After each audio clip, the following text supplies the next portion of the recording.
Et salut à tous, j'espère que vous allez bien. On se retrouve aujourd'hui avec un de mes tops préférés, un des tops avec lequel j'ai pris le plus de plaisir et j'ai été le plus choqué. Je vous emmène à la découverte de 9 animaux avec des super pouvoirs et je compte sur vous en fin de vidéo pour me dire quel pouvoir est votre préféré. C'est parti. Numéro 1, la pieuvre. Et on commence directement avec la pieuvre. Comme vous le savez, les pieuvres sont des pacifistes et non des prédateurs. Et le pouvoir que je vais vous montrer leur permet de se défendre et de ne pas être vus par leurs prédateurs. Munie de cellules de peau qui peuvent se changer en fonction de la couleur apparente, la pieuvre peut se fondre dans n'importe quel décor, comme vous le voyez à l'image. Elle possède un don de métamorphose, d'un coup, elle devient invisible. Un peu comme le caméléon, mais dans l'eau. C'est vraiment étonnant. Et c'est que le premier du classement, croyez-moi, vous allez en avoir des surprises. Numéro 2, un des poissons apogonidés. Bon, tout le monde le sait, les dragons cracheurs de feu sont un mythe. Mais est-ce que vous allez me croire si je vous dis qu'il y a des poissons cracheurs de lumière ? Bon, j'exagère un petit peu, mais non, ceci n'est pas un poisson mutant cracheur de lumière, c'est juste un poisson qui a eu un peu trop d'appétit. Je vous explique. Quand ce poisson avale des ostracodes qui sont des crustacés microscopiques, les ostracodes utilisent un mécanisme de défense extrêmement ingénieux. En fait, pour éviter d'être détruit dans le système digestif du poisson, il s'allume et rejette une explosion de produits chimiques lumineux. Et vu que les ostracodes mesurent environ 1 mm et sont très petits, ils sont difficiles à éviter, donc les poissons apogonidés en avalent souvent. Et le résultat, ils ont le hoquet et crachent des boules de lumière. Sangoku n'a qu'à bien se tenir. Ok. Numéro 3, les geckos.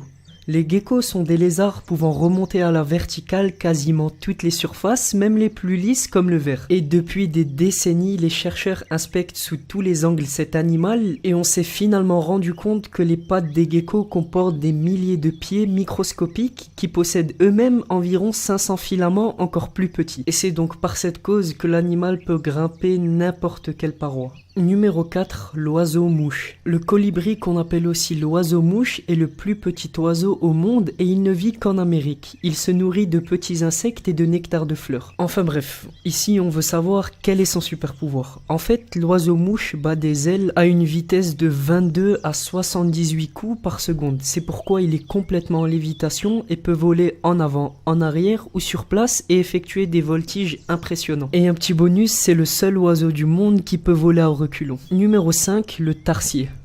Avec ses énormes yeux, qui sont d'ailleurs les plus gros de tous les mammifères par rapport à la taille de son corps, le tarsier possède une supervision qui lui permet de voir extrêmement bien, de jour comme de nuit. Et il peut également tourner sa tête à 180 degrés. Numéro 6, le Basilicus plumifron. Ce lézard d'Amérique centrale aime traîner dans les arbres qui se trouvent près de l'eau juste pour manger des insectes. Et s'il se sent menacé, le petit reptile peut décoller d'une vitesse phénoménale et il peut marcher sur l'eau. Ce super pouvoir vient de ses longs orteils et de ses pattes arrière, des petites poches d'air se créent et ça lui permet de flotter sans couler. Numéro 7, le rat kangourou.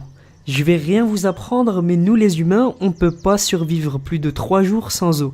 Eh ben le rat kangourou, c'est tout le contraire. Ce rongeur du désert peut survivre pendant 3 ans sans eau. En fait, c'est simple, il est capable d'extraire l'hydrogène de sa nourriture, ce qui lui fournit l'eau dont il a besoin. Numéro 8, le poisson archer. Ce petit poisson vit dans les eaux d'Inde et de Polynésie et se nourrit essentiellement d'insectes. Pour capturer ses proies qui sont des mouches et d'autres insectes volants, le poisson archer les abat en vol grâce à un jet d'eau qu'il projette de sous l'eau grâce à une fente de sa lèvre inférieure. Donc il utilise à peu près la même technique que ferait un canon pour abattre des avions. Et le jet peut parfois atteindre un insecte volant à 1 mètre de hauteur. D'où le nom poisson archer.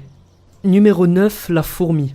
Pour le dernier de ce classement, on va parler de la fourmi. On l'a déjà vu dans certains tops sur ma chaîne pour les habitués, mais il y a des milliers de races de fourmis et la plupart font de véritables prouesses. Tout d'abord, une fourmi peut porter jusqu'à 60 fois son poids. C'est comme si un humain qui pèse 70 kg pouvait soulever 4 tonnes. Et parmi les races de fourmis, on trouve également la fourmi Paraponera, surnommée fourmi balle de fusil. C'est une espèce particulièrement dangereuse qui vit dans la forêt amazonienne. Et juste sa taille est exceptionnelle, entre 1,8 et 3 cm.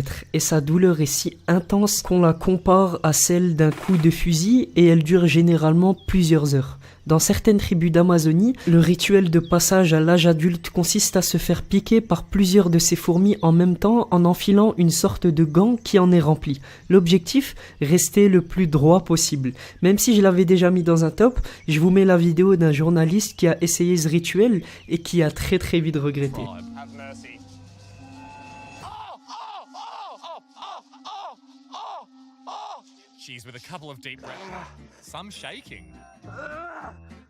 D'ailleurs, je ferai un top sur les fourmis dans pas longtemps, même si je sais que ça intéresse pas trop de personnes, je vais vous prouver que c'est des petites bêtes vraiment étonnantes.